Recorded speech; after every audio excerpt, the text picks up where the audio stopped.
آپ مانے یا نہ مانے، کڑی دھوپ میں معصوم بچے کھلے آسمان تلے تعلیم حاصل کر رہے ہیں۔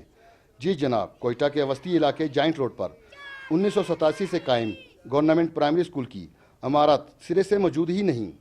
180 سے زائد معصوم بچے مسجد کے صحن میں بیٹھنے پر مجبور ہیں، جنہیں نہ ٹاٹ میسر ہے اور نہ ہی ڈیسک۔ گرمی ہو یا سردی، مستقبل کے یہ معمار ننگے فرش پر بیٹھے حکمرانوں کی بے حسی کی عملی تصویر پیش کر رہے ہیں۔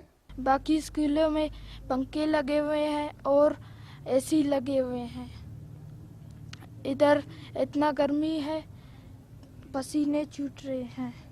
محکمہ تعلیم بلوچستان نے اسکول کی عمارت کے لیے 50 لاکھ روپے منظور بھی کیے، لیکن تاحال اسکول کی عمارت تعمیر نہ ہو سکی۔ گزشتہ وفاقی حکومت نے اسکولوں کی حالت زار ٹھیک کرنے کے لیے 1 ارب روپے بھی دیے تھے، رقم کہاں گئی کچھ معلوم نہیں۔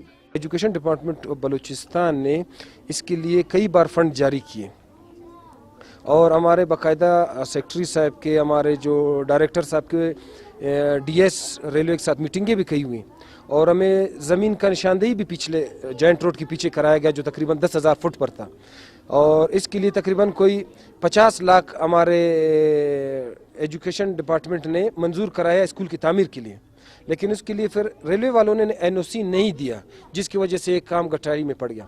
کوئٹہ شہر میں متعدد ایسے سرکاری اسکول موجود ہیں جن کی عمارتوں کی حالت انتہائی مخدوش ہے اور تعلیمی معیار بھی نہ ہونے کے برابر ہے۔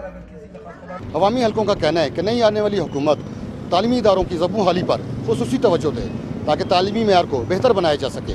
کیمرہ مین خیر محمد بلوچ کے ساتھ Irfan Rana, capital T V, Quetta.